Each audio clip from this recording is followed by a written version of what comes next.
आप देख रहे हैं वीओपी न्यूज, जनता को रखे सबसे आगे।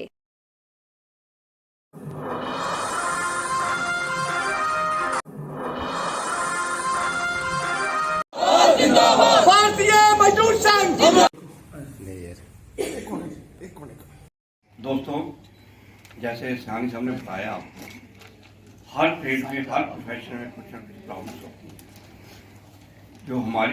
मैंने पहले ही बंडल को देखा कि दीपक जलोत्रा उसके ऊपर लिखा हुआ था।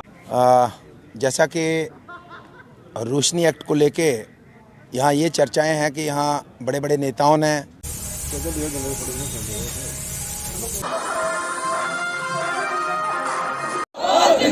भारतीय मजदूर संघ, भारतीय मजदूर संघ, भारतीय मजदूर संघ, भारतीय मजदूर संघ। क्या पहचान, बीएमएस की क्या पहचान, बीएमएस की क्या पहचान,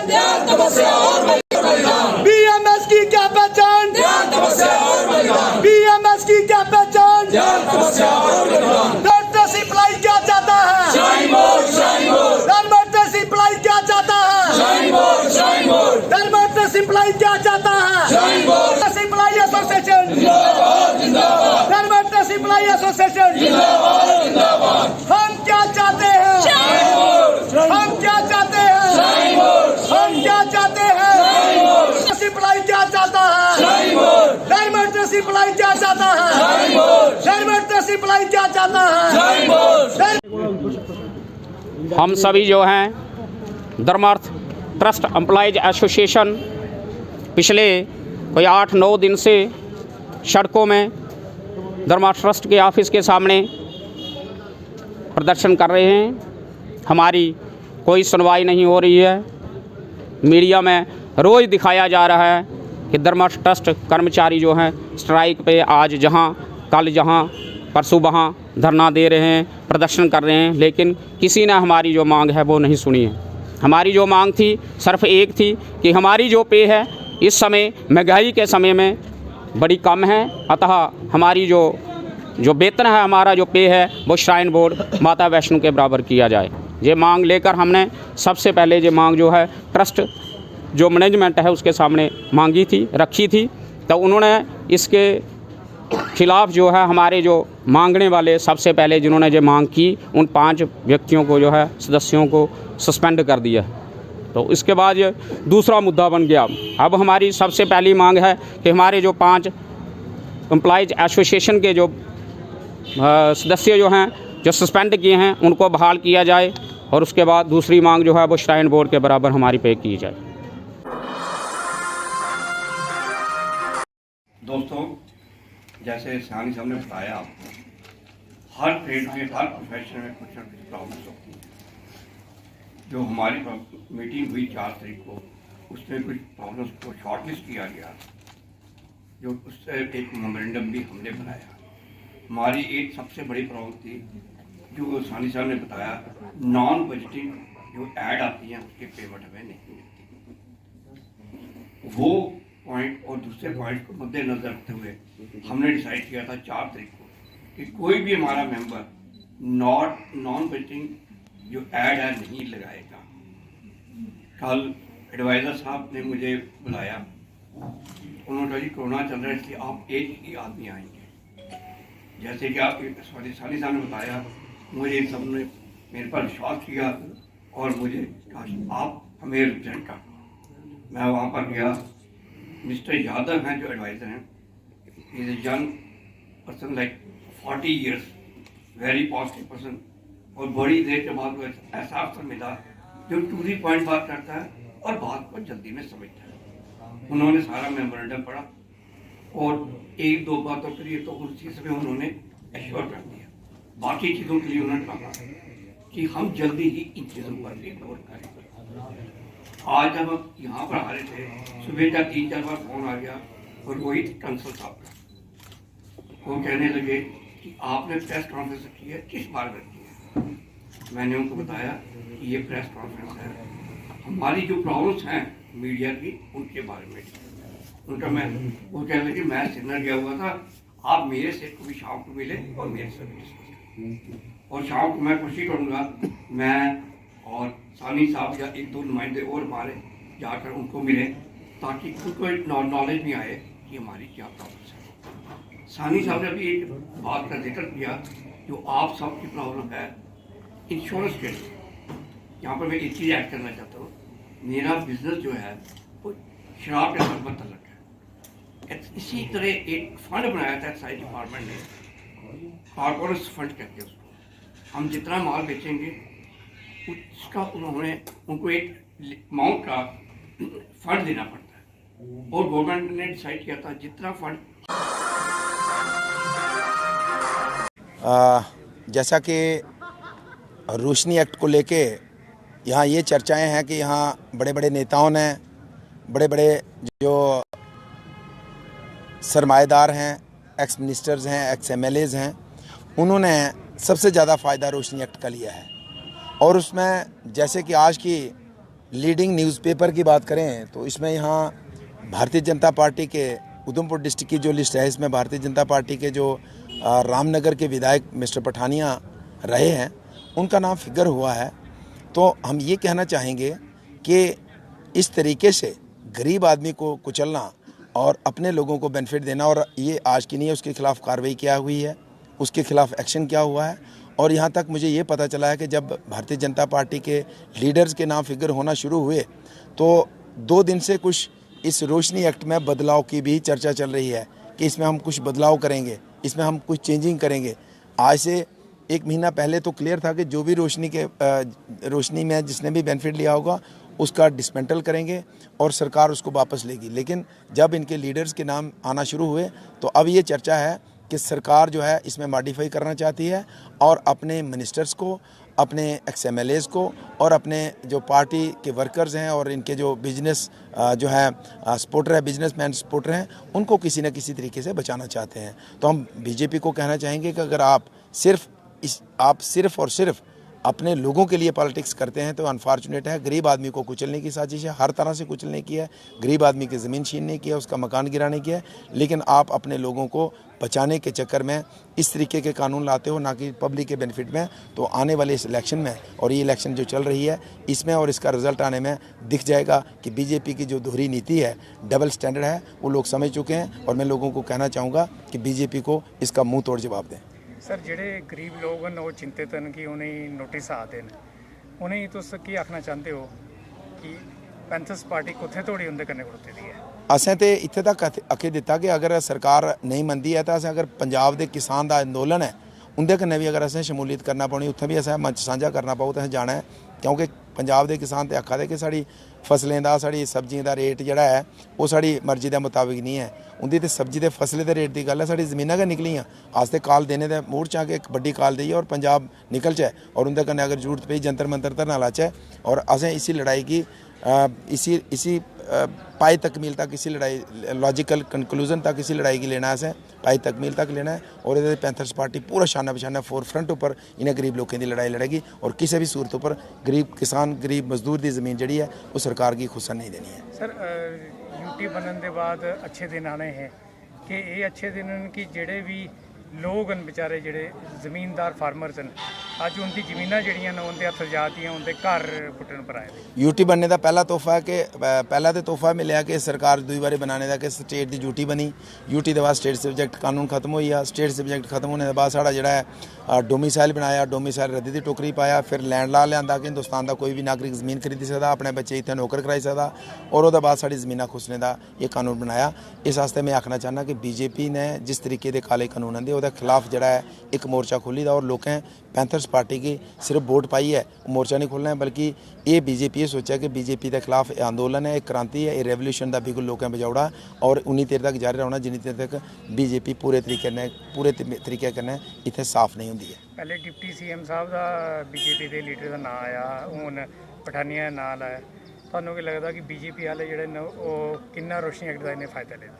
बिल्कुल जबरदस्त बेनिफिट ले रहा है। तो ਤੁਹਾਡੇ सामने अगर तुझे याद होना कि जिसले उमर अब्दुल्ला मुख्यमंत्री है उन्हें आख्या मुझे पता है बीजेपी के कौन कौन से MLA जो मेरे पास बच्चे और बच्ची को MBBS सीट दिलाने के लिए मेरे पास गिड़गिड़ाते थे, मुझे पता है। और ओपन स्टेटमेंट दी थी उन्हें, पब्लिकली दी थी, और आज तक बीजेपी उसे क्लियर नहीं करी पाई, ना तो आइडेंटिफाई करी पाई कि कौन सा हमारा MLA था, ये MLA है, उसके खिलाफ एक्शन लेंगे। बीजेपी तो डबल स्टैंडर्ड है। जिले वोट पाए उन्हें 11 MLA है, थोड़ा तो 7 MLA कड़ी थे कि पैसे ले वोट पे, अज उन्हें चाह DDC इलेक्शन लड़ा दे, अद्धे उन्हें चाह MLA का इलेक्शन लड़िया, उन्हें तुसें हफ्ते हफ्ते कढ़िया, उन्हें समझाया कि असें लोकें दसना कि असें कड्ढुड़े ते फिर दोबारा तुसीं पता उ'ऐ थुआढ़े पदाधिकारी न, उ'ऐ थुआढ़े पार्टी दे सीनियर लीडर न, उ'नें तुस DDC चुनाव लड़ा दे, उं'दे तुस MLA दे चुनाव लड़ा दे।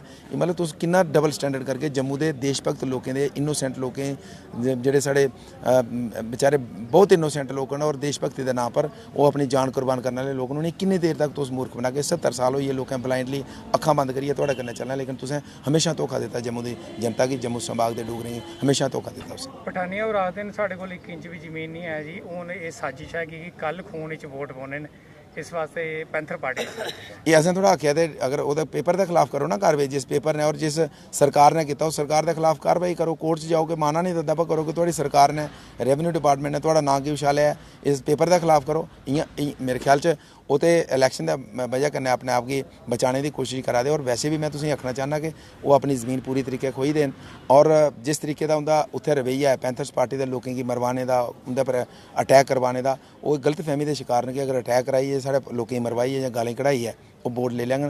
बिल्कुल ऐसा नहीं है। पिछले दिनें बड़ा भाषण करा दे, सुनया कि बड़ा भाषण करा कि JKNPP Jammu Kashmir pistol party, तो मैं उसले भी मिगी पत्रकार जो साथियों पूछा कि पिस्टल पार्टी आखा, तो मैं उसले भी उन्हें आख्या कि मैं ये राजनीति च एक कुंगला जात है, ये पैंथर पार्टी का तूफान दिखिए घबराई दा मेरे हिसाब में।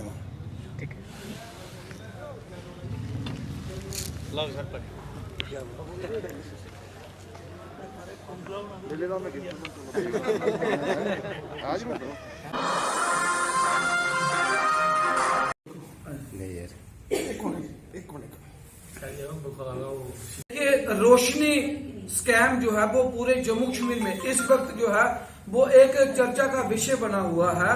और जिस तरीके से पैंथर्स पार्टी ने इस मुद्दे को बार बार जो है वो प्रशासन के सामने लाया, और आज प्रशासन ने जो कार्रवाई करनी चाहिए थी वो आज हॉनरेबल हाई कोर्ट ने जो है वो कार्रवाई करते हुए आज उन पॉलिटिशियनों के नाम जो है वो सामने लाए जो इस स्कैम का नाजायज फायदा लेकर आज वो जो है वो छुपे हुए थे। कई बार हमने देखा कि जिस तरीके से भारतीय जनता पार्टी द्वारा इल्जाम लगाए गए कि कांग्रेस वालों ने, NC वालों ने, PDP वालों ने और इनके लीडरों ने जो है वो इस स्कीम का फायदा लिया और नाजायज कब्जा जो है गैर कानूनी तरीके से सरकारी जमीनों के ऊपर जो कब्जा किया हुआ था। आज हम पूछना चाहते हैं भारतीय जनता पार्टी वालों से कि आपके रामनगर से जो पूर्व विधायक रहे हैं RS पठानिया, जिसने 9 कनाल 14 मरले जमीन जो 970 रुपीज की जो गैर कानूनी तरीके से कब्जा की हुई थी, आज हम पूछना चाहते हैं कि आज उनके खिलाफ जो है वो भारतीय जनता पार्टी वाले क्या कार्रवाई करेंगे। क्या भारतीय जनता पार्टी की लीडरशिप क्या उस RS पठानिया को पार्टी से बाहर का रास्ता दिखाएगी? जितनी करप्शन, जितने स्कैंडल, जितनी सरकारी जमीनों के ऊपर कब्जे, फॉरेस्ट लैंड के ऊपर कब्जे सबसे ज्यादा अगर किसी ने किए हुए हैं वो भारतीय जनता पार्टी के लीडर हैं। चाहे वो डॉक्टर निर्मल सिंह है, चाहे वो सत्य शर्मा है, चाहे वो बाली भक्त है, चाहे चंद्र प्रकाश गंगा है, जितने भी ये पॉलिटिशियन है भारतीय जनता पार्टी के, इनके नामों को छुपाए रखा आज तक। और हम शुक्रिया अदा करना चाहते हैं ऑनरेबल हाई कोर्ट का कि जिन्होंने पैंथर्स पार्टी की इस मूवमेंट का संज्ञान लिया और LG प्रशासन को डायरेक्शन दी कि किसी के लिए भी 2 कानून नहीं हो सकते, एक अपोजिशन के लिए कानून।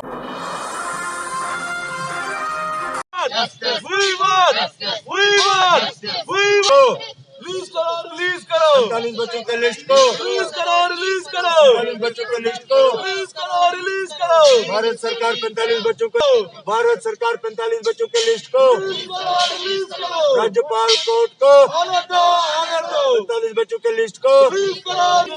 हमारा कसूर क्या है? कश्मीरी पंडित हैं, हमारा कसूर क्या है? कश्मीरी पंडित हैं। 45 बच्चों के लिस्ट को गवर्नर साहब 45 बच्चों के लिस्ट को, रिलीज करो, भारत सरकार 45 बच्चों के लिस्ट को। मेरा नाम भारती कोल है। आज हमें यहाँ पे 70 डेज हो गए हैं। हम 2 अक्टूबर से यहाँ पे बैठे हुए हैं और हमारी डिमांड यही है कि 45 की जो पेंडिंग लिस्ट है उसको जल्द से जल्द रिलीज की जाए। हमें गवर्नर सर ने भी एश्योरेंस दिया था, अब तो वो एश्योरेंस को भी 3 महीने हो गए और वो खाली एश्योरेंस ही है और मतलब रियलिटी तो उसमें कुछ नहीं हुई। हम यही चाहते हैं कि गवर्नर सर खुद इंटरवीन करे इसमें कि हमारे साथ इतनी नाइंसाफ़ी हुई है तो उस चीज़ को वो देखें, वो खुद देखें कि आखिर ये नाइंसाफ़ी क्यों हुई है, किस बात पे हुई है। जब 198 कैंडिडेट्स को लगा दिया गया तो 45 जो मेरिटोरियस कैंडिडेट है उनको क्यों छोड़ा गया। बस यही प्रार्थना है कि 45 कैंडिडेट्स की जो लिस्ट है उसको जल्द से जल्द रिलीज करें। नाइंसाफी क्यों है? क्यों है, क्यों है? हम कश्मीरी पंडित हैं। Dayaram Sharma as a sarpanch candidate panchayat परवाह। 4 तारीख को हमारी जो वोटिंग हुई थी, जब काउंटिंग के समय हमारी जो फ्रॉड हुआ था उस वक्त हमने उनको देखा कि जो बंडल दीपक जलोत्रा के नाम से लिखे हुए थे उनके 50-50 वोट जो ऊपर लिखे हुए थे, तो जब मैंने देखा तो बीच सारा जो वोट था वो मेरा था और ऊपर नाम दीपक जलोत्रा का लिखा था जो विनर कैंडिडेट है। तो बाद में जब मैंने 2-3 बंडल उठाए तो उसके ऊपर सभी जो लिखा हुआ था दीपक जलोत्रा और बोर्ड वो मेरे थे, जो मैं दयाराम शर्मा बोल रहा हूँ, ये बोर्ड सारे मेरे थे। उनको मैंने दिखाया तो उन्होंने एग्री किया उसको, तो फिर वो सारी पेटी उठाई, वो पुलिस भी उधरी थी, सारी पेटी उन्होंने बैलेट बॉक्स में डाला जो जितना भी वोट था और वो डीसी ऑफिस में ले गए। तो अभी डीसी ऑफिस में जाकर हमारी मैम जी से बात हुई, डीसी मैम जी से, उन्होंने हमें आश्वासन दिया हुआ कि 23 तारीख को वोट खोलेंगे, दूध का दूध और पानी का पानी होगा। तो जो चीफ इलेक्शन कमिश्नर हैं श्री के शर्मा जी, तो उनके जो संज्ञान में भी जो मामला है उनको भी जो पता है सारा जो मैटर है, तो मैं उनसे यही रिक्वेस्ट करूंगा और उम्मीद करूंगा कि जो भी फैसला हो वो सही हो और लोगों को जो इसका जो सहना पड़ा है भी वो सहना पड़ा है, तो लोगों के साथ भी इंसाफ हो। जिन्होंने मुझे वोट किया है उनके साथ भी जो इंसाफ हो, तो जिन्होंने जो फ्रॉड करवाया है तो उनके सख्त से सख्त कार्रवाई होनी चाहिए उनके खिलाफ। और आइंदा भी लोगों को ये पता लगना चाहिए कि जो सच का सच और झूठ का झूठ वो सामने आना चाहिए। तो मैं प्रशासन से यही उम्मीद करूंगा कि इतना पैसा खर्चने के बाद भी अगर ऐसा फ्रॉड से ही काम चलता तो इलेक्शन होती क्यों है। मोदी सरकार ने भी इतनी ट्रांसपेरेंसी के साथ जो भी हुआ है, तो ये ऑफिसर जो लोग हैं ये क्या उनकी भी परवाह नहीं करते हैं कि लोगों को क्यों नहीं जानते हैं। लोगों ने वोट दिया है तो उसका वो वोट का क्या मायने है, तो फिर वो ऐसे ही क्यों नहीं किसी को डिक्लेयर कर देते। बस मैं तो प्रशासन से यही उम्मीद करूंगा कि जो भी फैसला हो वो सही हो। और मैं डीसी मैडम जी से भी यही उम्मीद लगाए बैठा हूं कि क्योंकि वो एक अच्छी छवि वाले जो अपना ऑफिसर हैं। तो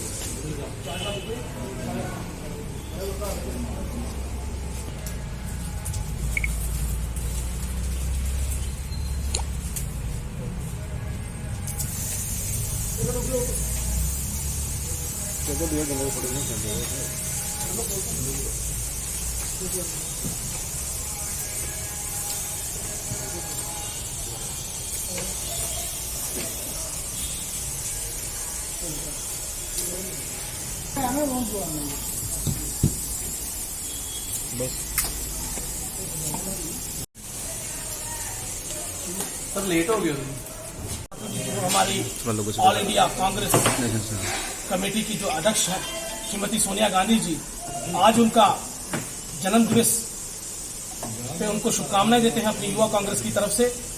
और आज हमने उनका जन्म दिवस जो है इस वृद्धाश्रम के अंदर मनाया गया है। और मैं जैसे कि हमारे आदेश हुआ कि हमारे इंचार्ज कृष्णा अलवेरा जी का और हमारे श्रीनिवासन अध्यक्ष जी का और उदय भानु चीफ जी का, मीर साहब का, और जिस तरीके से हमें हमारे जो इंचार्ज जगदीप जी जगा जी, उनका हमें आदेश हुआ कि हम अध्यक्ष सोनिया गांधी जी का हम सेलिब्रेट करें यहाँ पे वृद्धाश्रम के अंदर। और आज हमने बुजुर्गों के बीच में यहाँ पे सेलिब्रेट किया और हमने जो फल फ्रूट वगैरह सामान जो इनको वितरित किया। और मैं सभी देशवासियों से यही कहना चाहता हूँ, जिस तरीके से हमारा जो किसान का जो आंदोलन चल रहा है, जो हमारे किसान भाई वो जो हमारे सड़कों पे हैं, बुजुर्ग हैं, तो हमने एक प्रेरणा ली है कि आज बुजुर्गों का आशीर्वाद लें हम यहाँ आके, और इस सरकार को, मोदी सरकार को हम जगाएं, ताकि जो हमारे बुजुर्ग सड़कों के ऊपर वहाँ बैठे हुए हैं, उनका जो काले कानून इस मोदी सरकार ने लाए हैं उसको वापस लिया जाए। हम आज इस दिन पे उनको यही कहना चाहते हैं और यही हम अपनी अध्यक्ष जी से मुबारकबाद देना चाहते हैं। जय हिंद, जय भारत।